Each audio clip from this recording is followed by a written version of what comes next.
तस्मै नमः।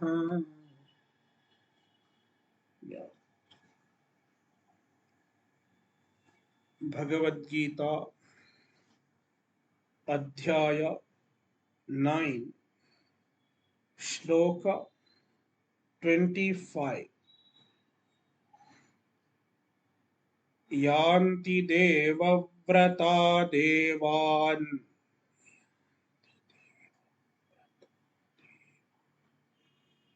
पितॄन् यान्ति पितृव्रताः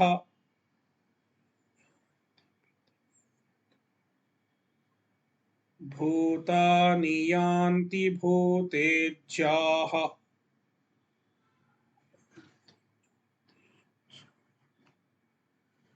यान्ति मद्याजिनोऽपि माम्।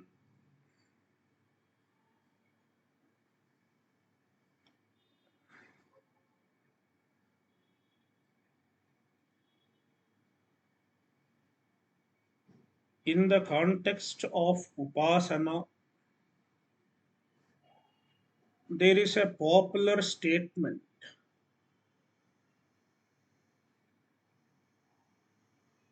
tam yatha yathopasate tattadeva bhavati.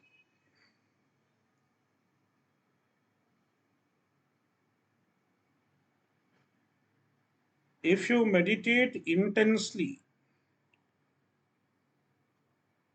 on a given ideal, the ideal may be a devata,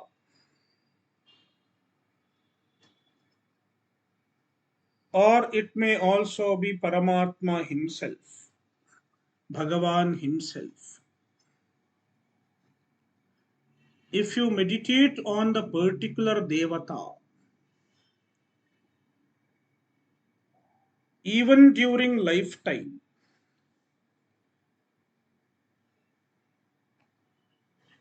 you will get some of the characteristics of the given devata, even during your lifetime. And after death, after leaving this body, you will attain the form of that devata, the devata whom you meditated upon. This is quite true. Even in the Purana, you will find some stories like the story of Jadabharata.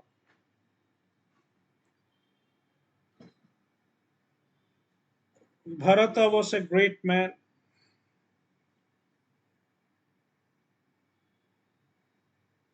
He had done many sadhanas, a very accomplished gentleman. But during the end of his life, he was obsessed with the deer,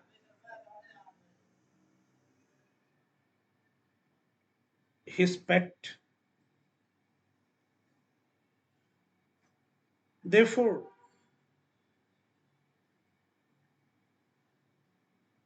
at the end of his life, he was thinking about the deer. Therefore, in the following Janma, he becomes a deer. This is a popular story we find in Bhagavatam. And from this, we can understand that the Upasaka attains the Upasya as the result of his Upasana.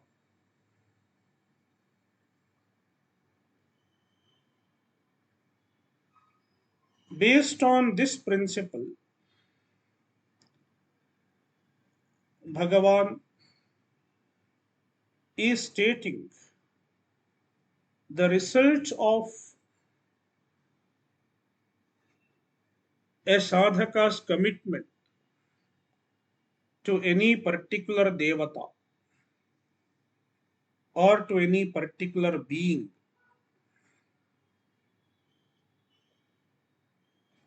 Yanti devavrataha devan. Devavrataha refers to the people who are committed to a particular devata.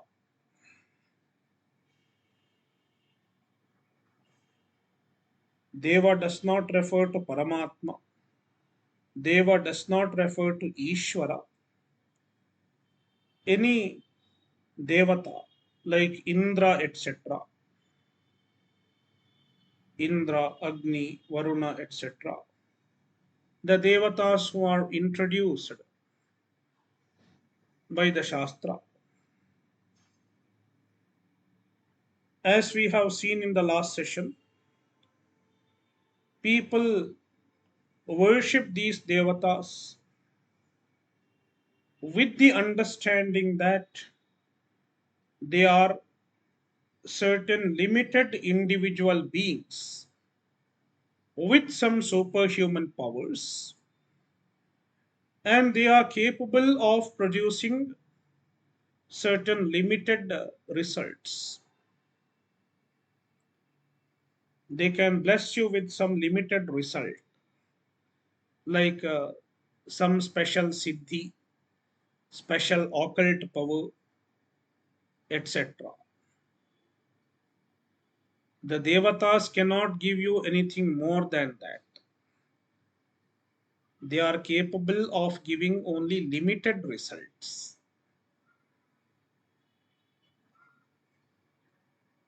At the maximum, if you are committed to the devata, if you worship a given devata all your life and meditate on the given devata, at the end of the life, you may attain the form of the same devata.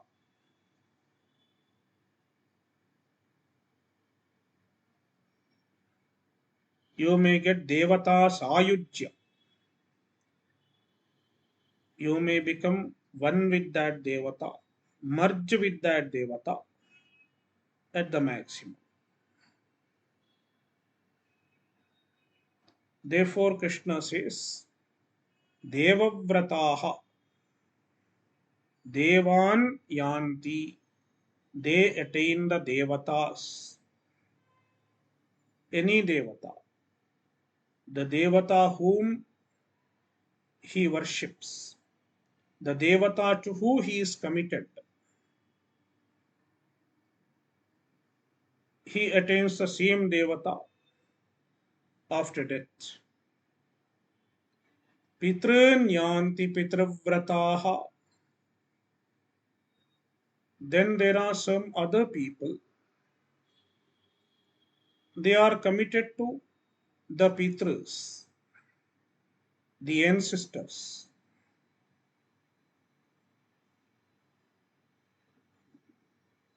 In fact, all of the people, everyone should perform the Pitra Yajna, Shraddha, Tarpana, etc.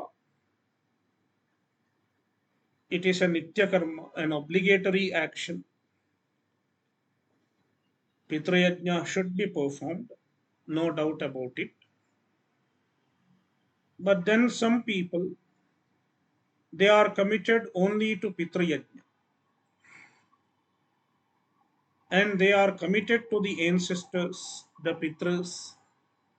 Keep remembering the ancestors all the time. Keep meditating about the ancestors all the time. Pitras are their supreme, the supreme goal of their life. Therefore, after death, After leaving the body, they attain Pitraloka, Pitranyanti Pitravrataha. And then Bhutani Yanti Bhutejyaha. Bhutani. The word Bhutani referred to certain other type of superhuman beings. There are many superhuman beings, and some of them are locally known.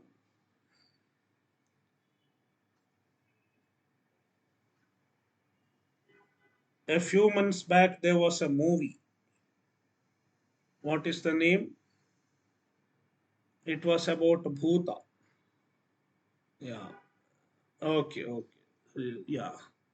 It was about Bhuta. There is a Bhuta called Panjurli. So Panjurli is a Bhuta.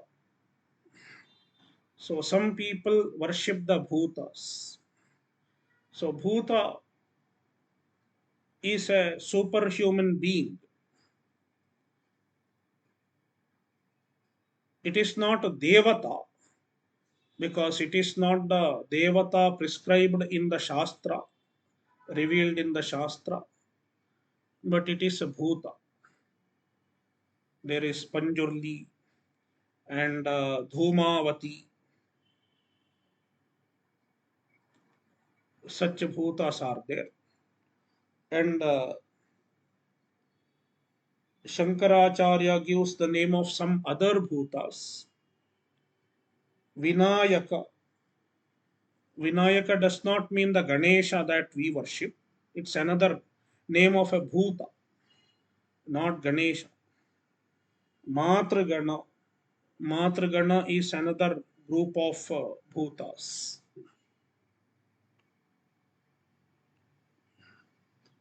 And then Chaturbhagini, Chaturbhaginyaha. Chaturbhaginyaha refers to a group of four sisters. They are four sisters and they move together, and they are some superhuman beings. Some people worship them, and even they are capable of blessing with some power, some remedies, etc. Bhutani yanti bhutejya. If you worship these bhutas, you may attain the bhutas. The utmost result of worshipping the bhutas is attaining the bhutas after death. After death, you may merge with the bhutas. Bhagavan is mentioning these results in order to show the limitation. Even if you become a devata, even if you become a bhuta yourself, or even if you go to the Pitraloka and be with the Pitras, it is going to be a limited result. Because even the devatas are incomplete. Even the bhutas are incomplete because even they have an upadhi which is limited in nature. Of course, it has better power than the human body. It may be a better body than the human body, but still it is a body. And every body has its own sets of problems. And what is that problem? We won't know, but we won't know now. Only after going there we will know. It is like somebody who is living in a small house. He thinks those who are living in the Bangalore, They don't have any problem. They are very happy. Generally, people think so. I have only a small house, but then there is another person who is living in a bungalow, in a big palatial house. He must be happier. We think so. But if you ask that person who lives in a bungalow, he has his own sets of problems. He may say, you are lucky because you don't have to clean up such a big place. It is easier to maintain your smaller house. My house is very big, so my electric bill is also heavy. Maintenance is difficult to keep cleaning the cobwebs. So, what I mean to say, every upadhi has its own problems. No upadhi is free from problems. No upadhi is free from limitations. Therefore, what is the best? Bhagavan says, Yanti madhyajinopi mam. Those who worship me, those who are committed to me, my bhaktas, eventually they attain me, they attain moksha, they attain Paramatma.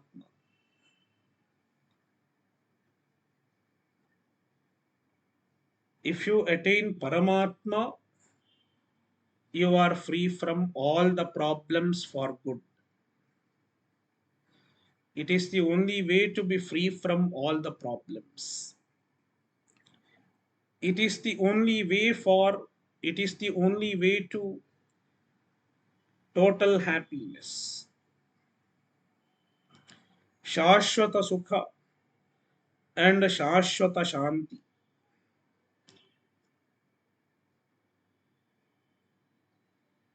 Therefore, Paramatma suggests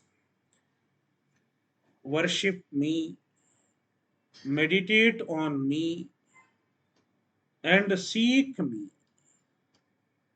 Seek me, worship me, and meditate on me, and ultimately know me as your own self.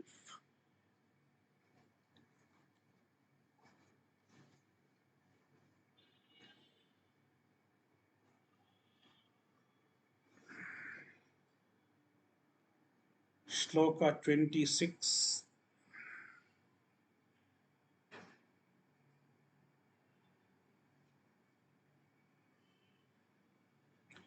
Patram pushpam phalam toyam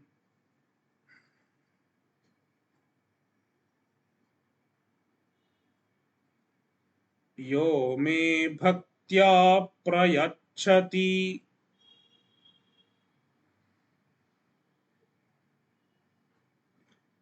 tadaham bhaktyupahritam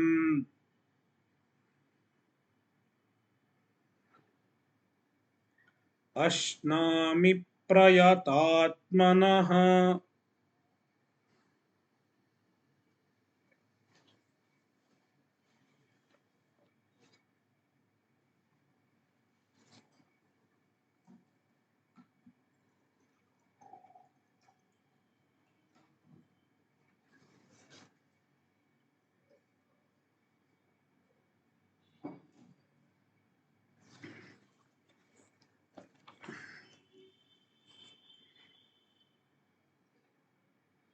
In comparison to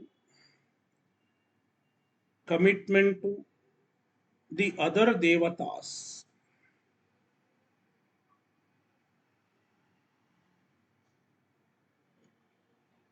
It is far better, far superior to commit to Paramatma.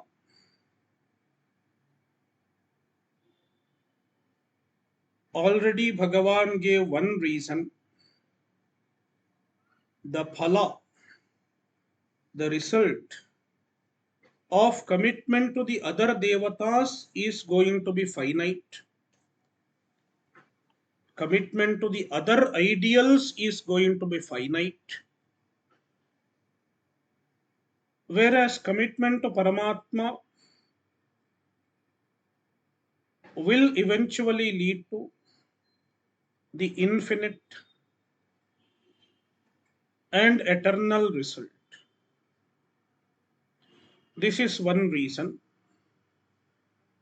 In addition to this, there is another reason also. The effort involved in pleasing the other devatas is much greater. To please the other devatas, to please the other ideals,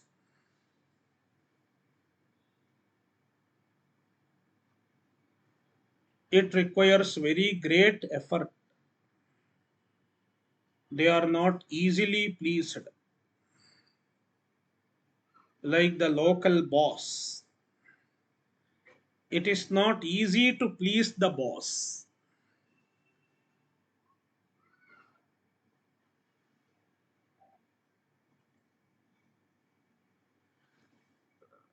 See, some people are joining, perhaps joining the session for the first time. So I request such people to wait till the end for asking questions. Questions are not entertained during the session. Questions can be asked after the completion of the session. And also, uh, those who are listening to me for the first time, they may not know what I mean to say. So, only after exposure for a few days or a few weeks, you will get a fair idea of what I mean to say. Because to understand Vedanta, you should tune to an Acharya. Only then you can understand what he is trying to convey. So please don't expect everything to be clear at one go. So certain points will not be clear, those who are listening for the first time. So it may take some time.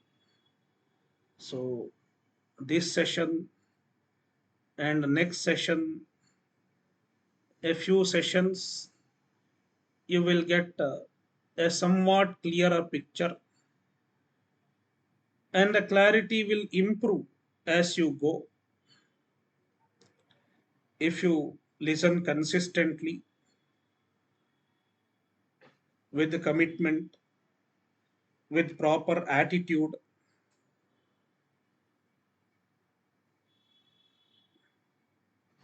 Yeah.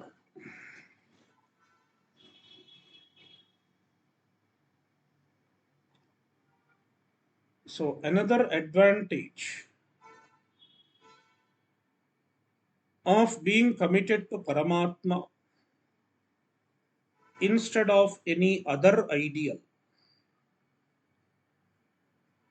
it is difficult to please the other ideals like the Devatas or even the Bhutas.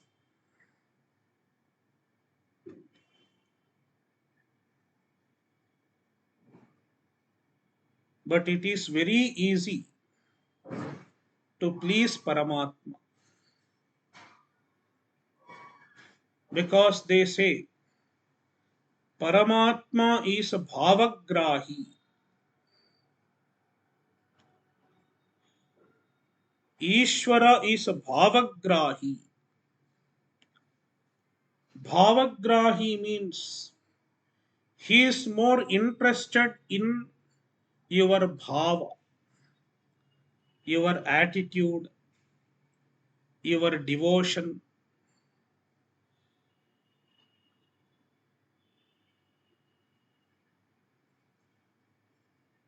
than what you offer to him.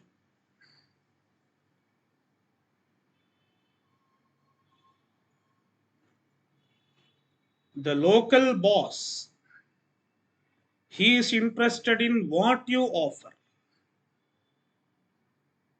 how much money you offer, how much of service you do. He is not interested in your attitude, whether you are devoted to him, whether you are honest or not. He is not interested. But it is not so with the Ishvara. While worshipping the Ishvara, you should have proper attitude, you should have devotion.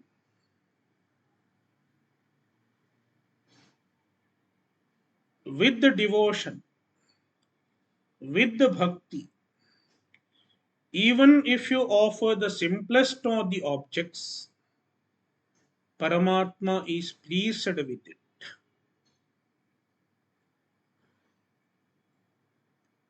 Yo me bhaktya patram pushpam phalam toyam prayachati.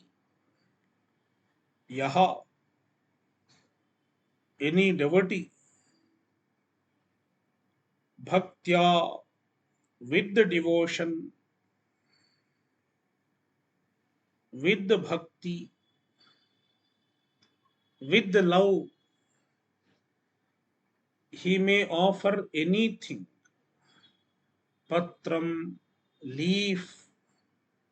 Sometimes puja is done only with the leaf, like a Shiva puja. On the day of Shivaratri, we hear a story. In Shiva Purana, there is a story about Shivaratri. There was a hunter,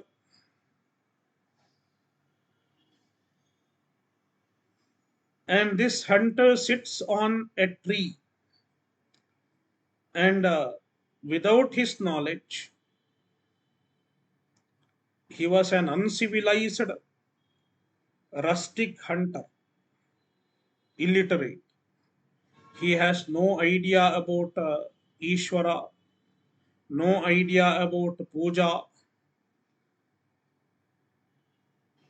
but he happens to sit, climb up on a bilva tree, and sit.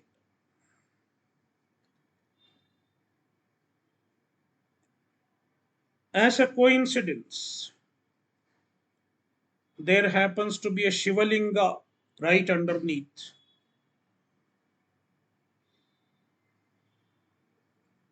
And this hunter dropped some bilva leaves, and while he was drinking the water, some water drops into the Shivalinga, and the bilva leaves fall on the Shivalinga.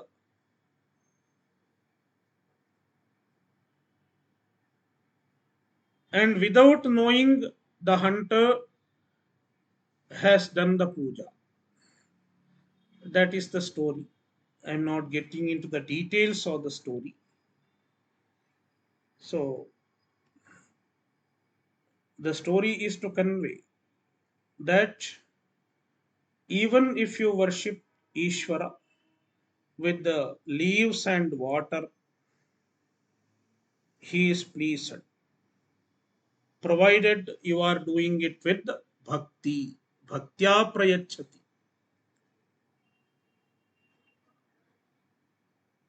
patram pushpam, pushpam flower,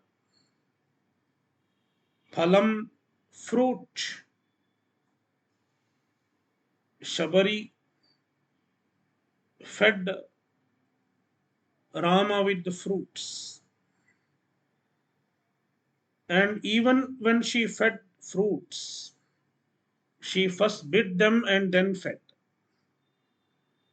If you take the first bite, then the fruit is defiled, impure, uchishta. Generally, we don't eat uchishta. If somebody else has taken a bite, we don't eat the same food because it is impure. Even human beings are not supposed to eat. And it cannot be offered to Bhagavan if it is uchishta.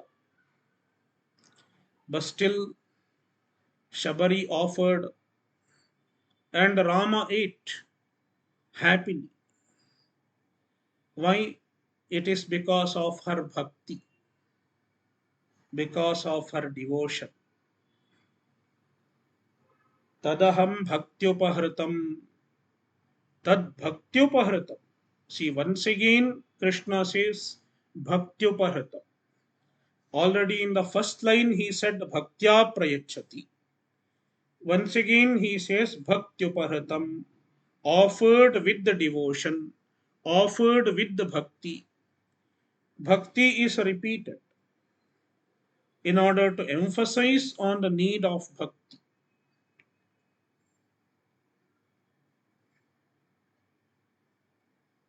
Prayatatmana, and he has a pure mind. The one who is offering should have a pure mind. He should have pure intention.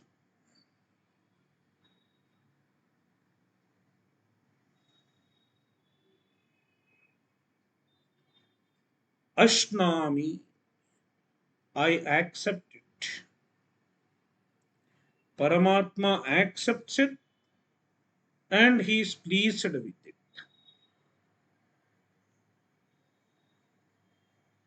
Therefore, it is easier to please Paramatma. What you need to please Paramatma is bhakti, devotion. Whereas if you are worshipping the other devatas, you should go through certain elaborate procedures. It is not easy to worship the other devatas or even the bhutas. It is not easy to worship. The process is intricate, even expenses are involved, and too much of effort in the form of fasting, etc. Whereas it is easier to please Paramatma. So, lesser effort and greater gain if you are committed to Paramatma. Whereas if you are committed to the other devatas, effort is greater and the gain is limited. Therefore, who will the wise choose? What will be the choice of the wisest? Definitely, the wise one will go to Paramatma, will take refuge at Paramatma, and will seek Paramatma.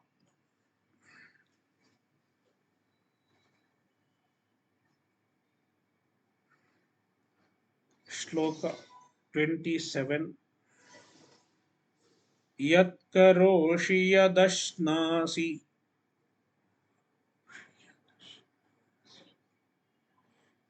यज्जुहोषि ददासि यत्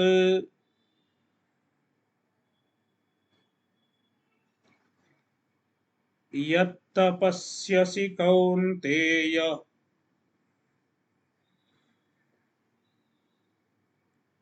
तत्कुरुष्व मदर्पणम्.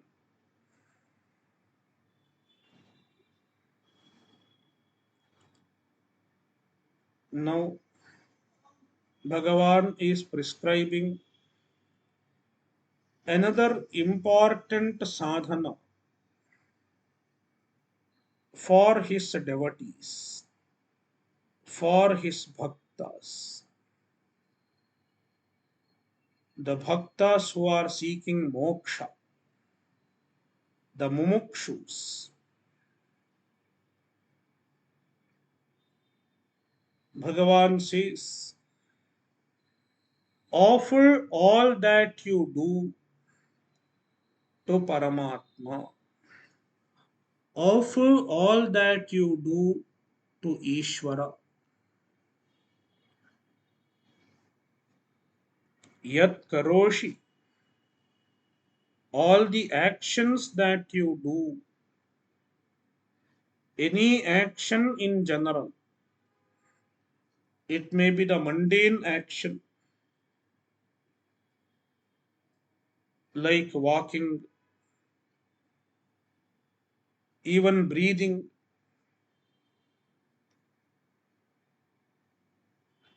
Yat ashnasi.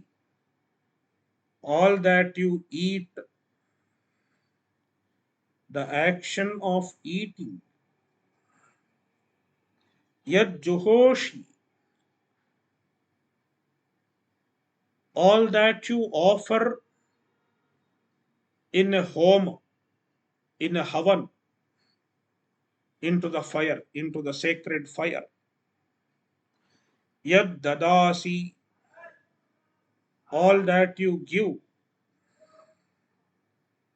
as charity or as dana.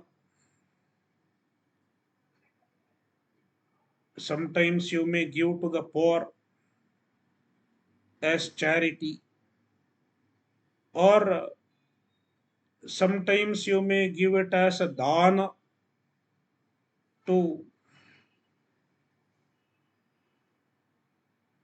a brahmana who deserves to receive dana according to Shastra. Vidya tapoyukta brahmana, a brahmana who has vidya, who has learning, and he is a tapasvi. He leads an austere life. Such people deserve to receive dana. So, all that you give charity, it is not the main, the prominent type of dana. The real type of dana that is prescribed in the Shastra is that you offer to a vidya tapoyukta brahman.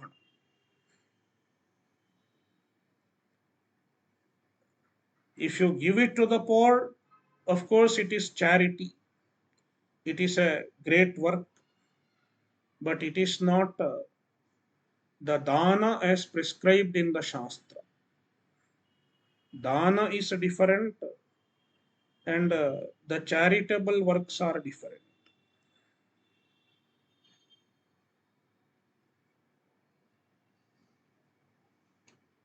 Yat tapasyasi kaunteya, and the tapas that you do,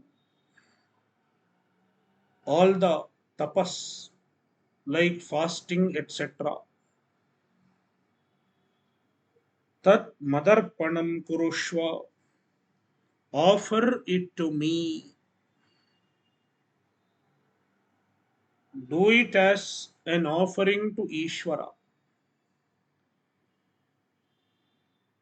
If you do it as an offering to Ishvara, you will not say, I have done it. You will not take the credit. Some people give dan and then they write in the board their name. They expect their name to be written on the board. I have given the dan. I have donated this much of money.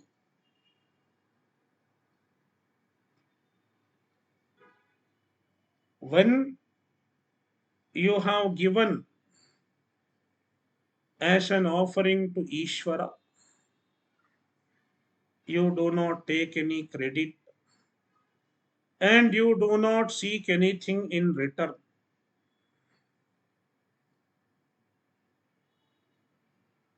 even recognition or a special treatment is not expected.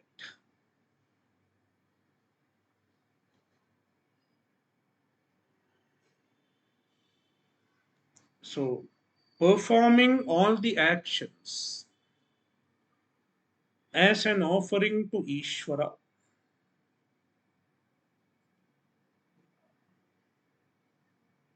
it is difficult in the beginning because often we don't remember that we are doing it for Ishvara, or we should do it as an offering to Ishvara. We should do it as a worship of Ishvara. We cannot always remember it.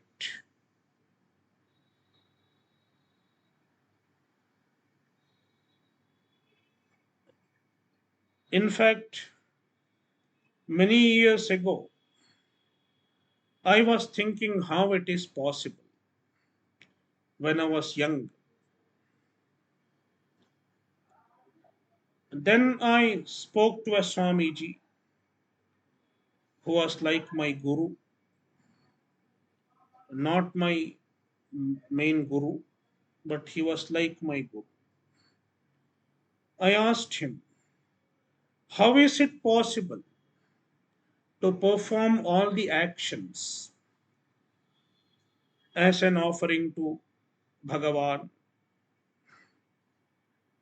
Because I don't remember all the time that I am doing it for Bhagavan, I am doing it for Bhagavan, I am doing it for Bhagavan. Should I keep repeating it all the time?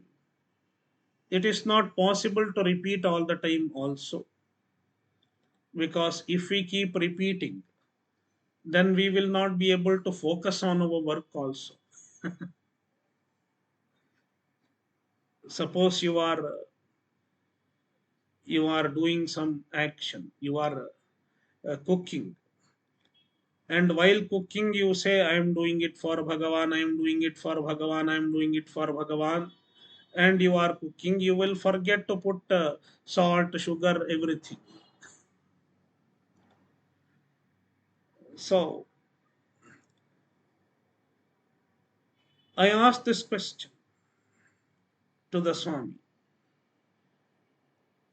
and he said, he gave an example, and he said, see, suppose there is a worker, an employee, he is hired by an employer. Nowadays there are companies like Infosys, Reliance. Somebody is working for Reliance company. When he is working for Reliance company, he is employed by Reliance company. Should he keep remembering all the time, I am working for Reliance, I am working for Reliance, I am working for Reliance? Because once he has joined Reliance company, he is aware, yeah, now I am a Reliance employee. So all that I do in the company, all that I do in the office, is meant for the Reliance company. He is aware of it. It's not that all the time he should keep chanting. Likewise, we should understand,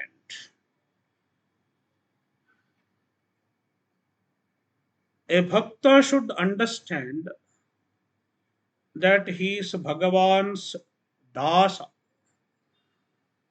A bhakta should have the attitude of dasa. I am Bhagavan's dasa. Bhagavan Das. There is one Bhagavan Das. Is he there? No, he has not joined, I think.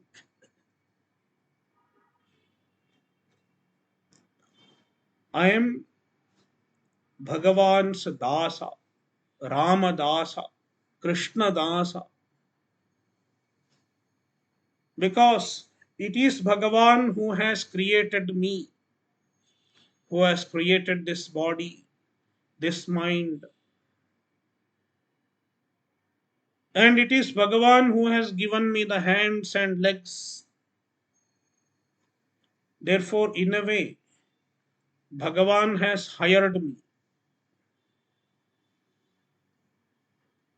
Therefore, all the work that I do is Bhagavan's work only. A bhakta should have this understanding. He should develop this understanding. And once he develops this understanding,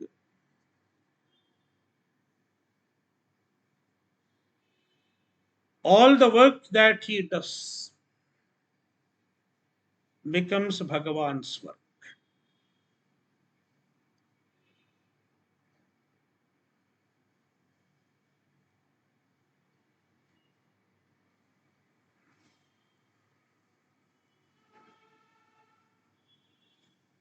शुभाशुभफलैरेवम्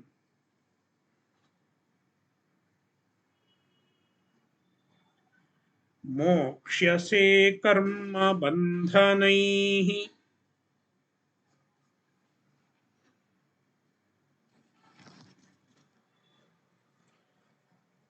सन्न्यासयोगयुक्तात्मा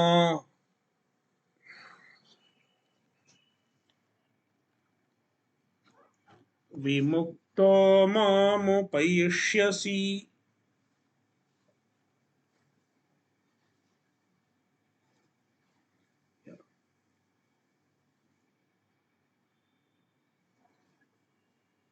If we do all the actions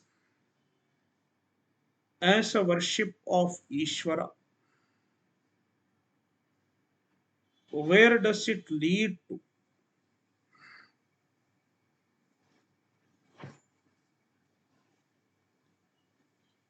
The karma, the actions have the ability of binding. Therefore, karma is called bandhana, karma bandhana,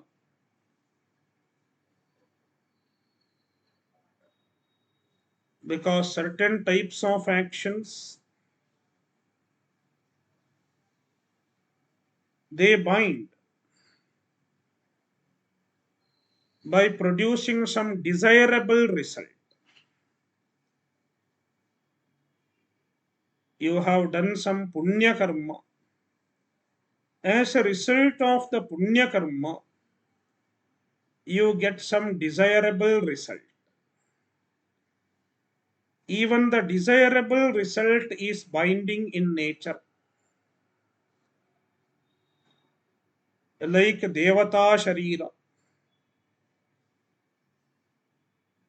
By doing punya karma, I may get a Devata Sharira.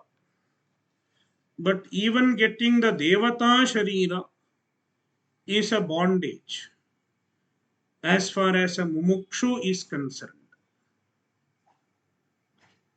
Because if you get a Devata Sharira for thousands of years, you cannot think of moksha.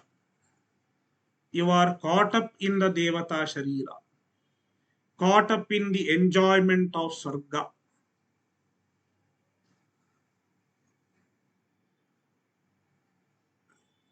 So, if Devata Sharira is not understood, we can give the example of America.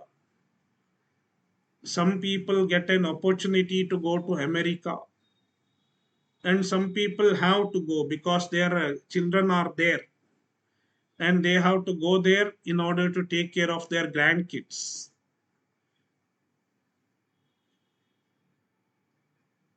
So, to take care of their grandkids, they have to go to America.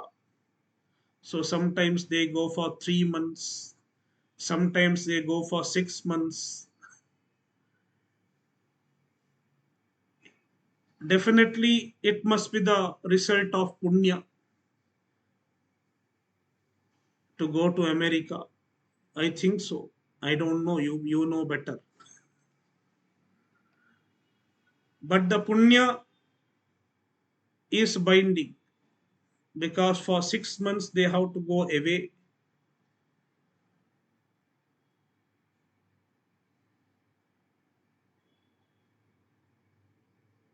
At least nowadays they have online, but earlier it was not there.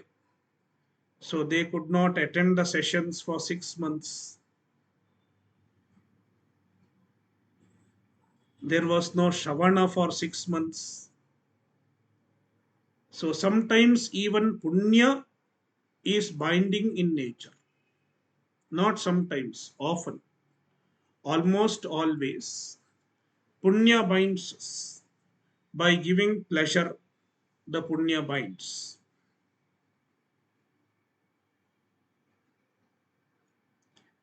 And even Papa is binding in nature because Papa leads to suffering. We may get into an animal body, dog body, cat body. That is how the Papa binds. So Punya and the Papa both are binding in nature. Therefore, they are called Karma Bandhan. Karma eva bandhanam. Karma bandhanam. Karma itself acts as a binding factor. And how does it bind? Shubha Shubha Phalaihi. By producing Shubha and Ashubha Phala. Sometimes it binds by producing Shubha Phala, like Devatadi Janma. And sometimes it binds by producing Ashubha Phala, like Tiryagadi Janma, animal body, etc.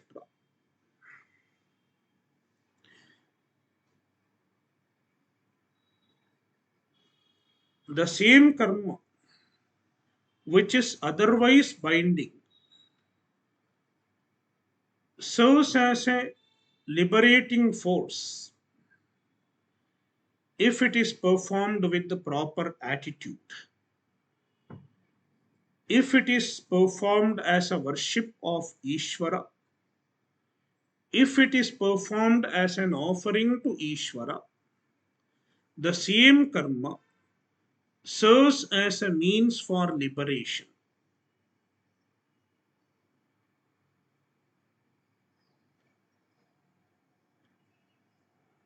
Therefore, Bhagavan says, if you perform the karma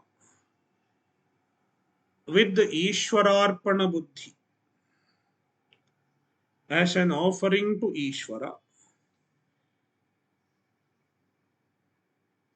the karma will not produce its binding result.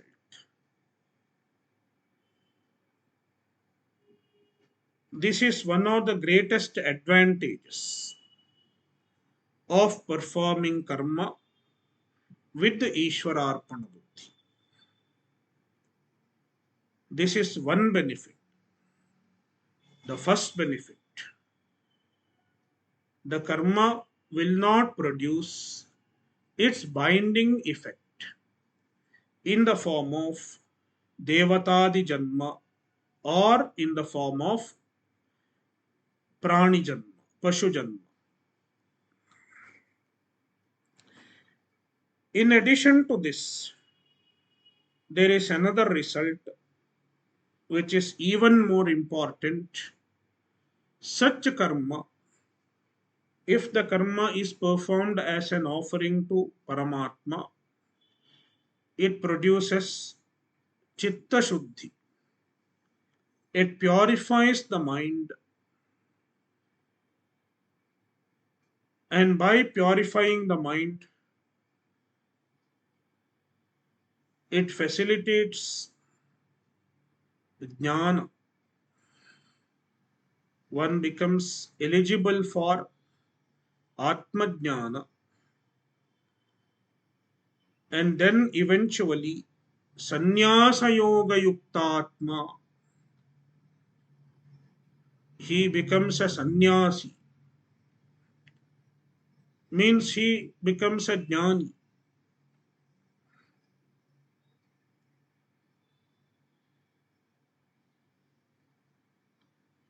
And as a result of jnana, he becomes a vimuktaha, he becomes a free from samsara, and attains Paramatma. Mam upaishyasi, vimuktaha mam upaishyasi. You will become free from samsara and you will attain me. You will attain Paramatma. Therefore, performing the karma with the Ishwararpana buddhi eventually leads to moksha.